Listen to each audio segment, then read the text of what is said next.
Well, hello, my lovelies. It's Murky Meg here. Well, hello.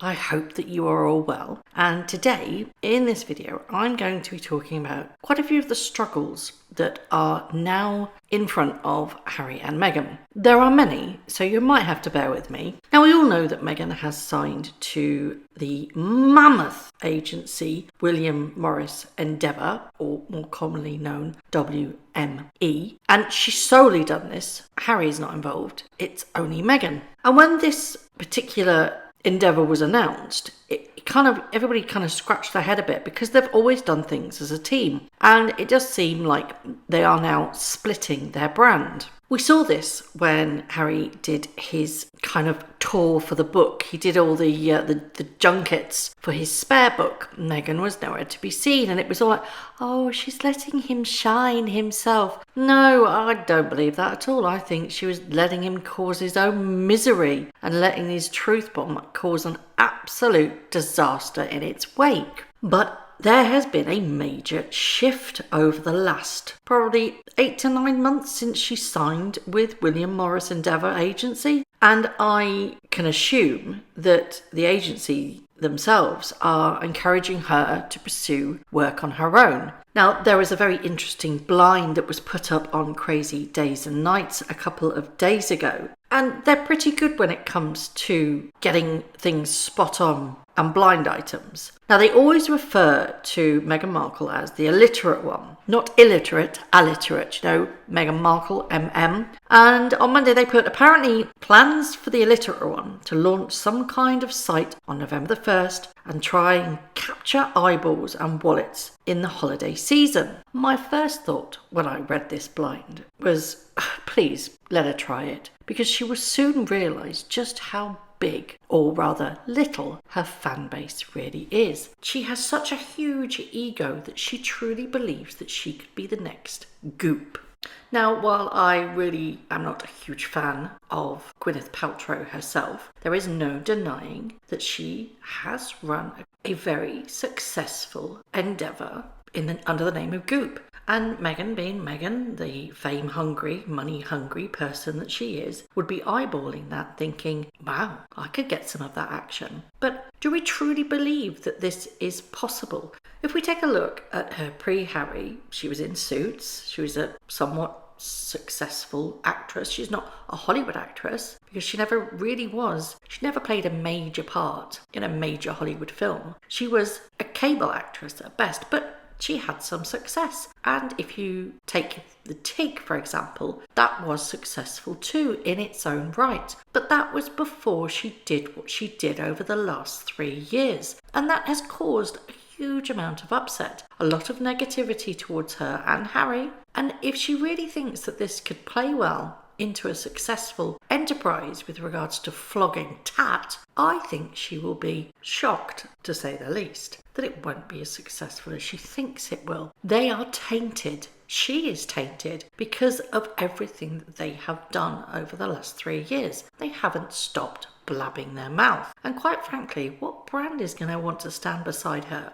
We've seen it in the past where whichever agency she has been with has kind of slowly leaked to the press that, oh my God, she's going to be the ambassador for Gucci or blah, blah, blah. And that company themselves have turned around and said, no, that's not happening because they're tainted. Take, for example, when she sat on Oprah and basically accused the royal family of being racist. And then 2 years later, Harry sat in an interview with Tom Bradby when he was trying to flog his spare book and said, no, we didn't call the royal family racist, the British media did. They go back on what they say so many times. They are untrustworthy. Take, for example, her Spotify podcast, Archetypes. It was hyped to high heaven. Numbers were manipulated to seem like it was gaining more traction than it was. And the majority of the people that listened were really, as I've always said, rubbernecking to try and find out what nonsense she's spouting this time. It was a glorified self-promotion of her own self-worth. But it got jacked. It got cancelled. First season,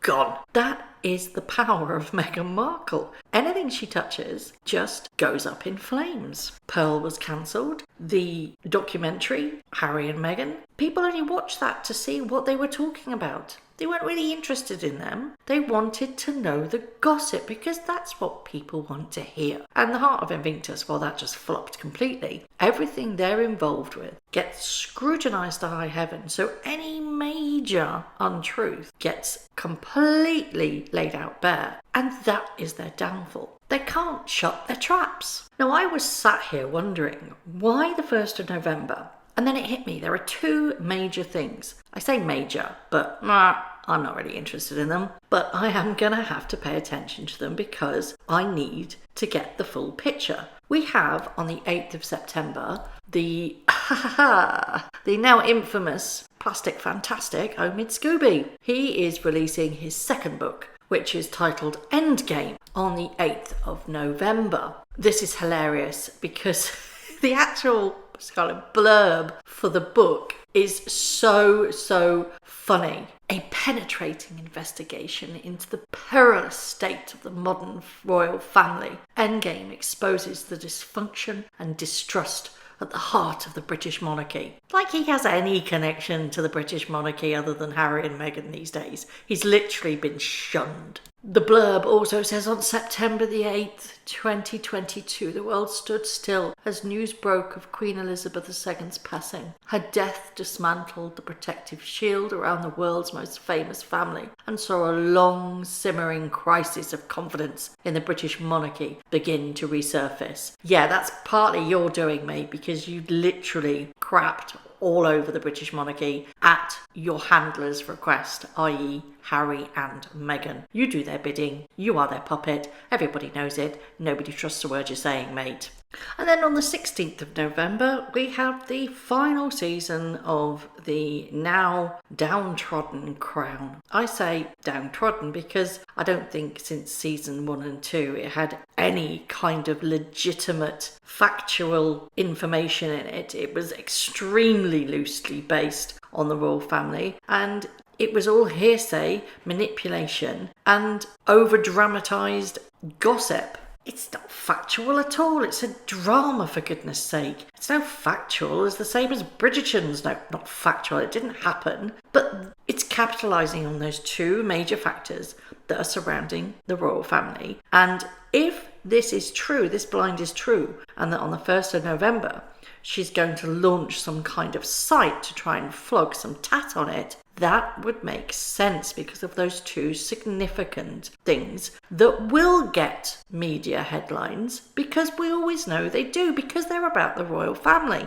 And the royal family bring in the money. They bring in the views, they bring in the media, they bring in the articles because of who they are. So it makes sense to do something in November because of the media hype. If she gets there before these two things happen, one on the 8th, one on the 16th, she's going to think, yay, quid's in. She's got a massive shock coming. Her fan base is not as strong as it was. Literally yesterday, polls came out which indicated that Meghan Markle's American popularity has taken a knock, dropping 7 points in a new poll. It says that Meghan was liked by 32% and disliked by 22% in the third quarter of 2023, giving her a net approval rating of +10. And there are several reasons for this. I mean, the fake car chase was a major hit to them. South Park, which made them a global laughingstock. Archetypes not being as successful as it was and being completely canned.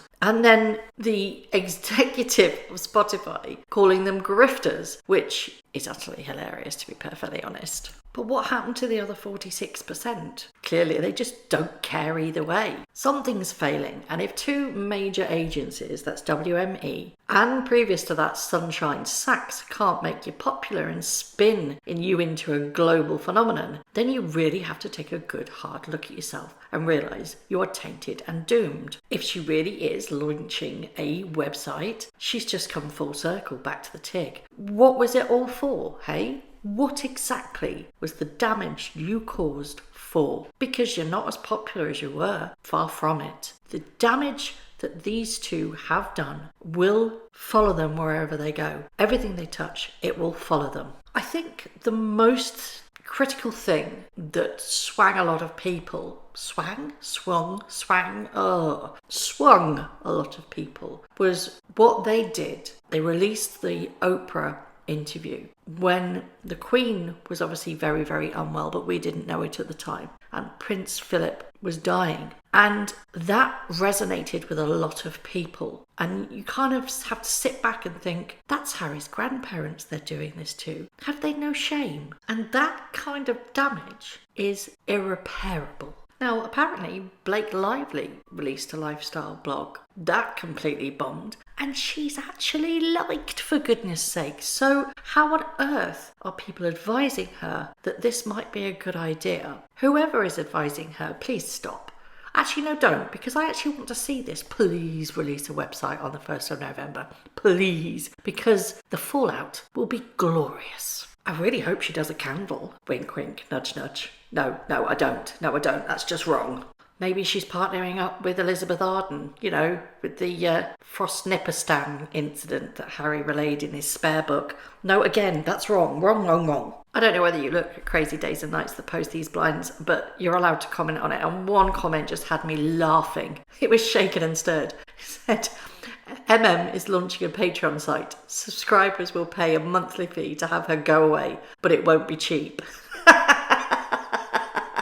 I'd subscribe. Word on the street is that she hasn't got the deal that she wants at the moment. She wants to be represented like from Dior or Gucci or one of those major designer brands, but they're not touching her. I wonder why. So let's play a game, shall we? Oh, I do like games. What will she flog if this is happening? So bets are there'll be some kind of candle. I reckon there will be some kind of candle, like the royal, smells like my royal apartment candle. Spray tan is a good one because we know that she loves a spray tan. Perhaps something for Harry to grow his hair back. Maybe the kind of hair in a can kind of thing. There will be lots of jewellery trying to flog some tat. The bench might have a second coming to try and flog some more copies, but I say some more, didn't really do very well in the first place, did it? So place your bets. If it happens, what's she gonna flog? And will it be successful? Do you know what? I'm really wishing this is going to happen. I'm praying this is going to happen because it will be glorious to watch. And we all know she hates social media, but it will literally blast on social media because nobody holds back when it comes to Meghan Markle. So I would love to know your thoughts on this. What will she flog? Hey, let's take our bets. I'd love some guesses. Come on, be as inspirational and as imaginative as you can. What's she going to flog on her website if it happens? Do you think it will happen? Or do you think this is just, again, media hype? This is the strongest sense that something is going to happen. She needs to broaden her horizons because everything she touches at the moment just turns to absolute dust. There's no major brand deals. Spotify have dropped her. Harry's Spare did well, but that's because people wanted to hear about the gossip, for goodness sake. Is she popular enough to stand on her own 2 feet? As always, I would love to know your thoughts. Thank you very much for watching. If you haven't already, please subscribe to my YouTube channel, hit the notification bell, and also that like button. I'd like to take this opportunity to thank all of my followers for all the tips and all the emails, DMs that everybody sends to me. It really is greatly appreciated. So thank you very much for watching once again.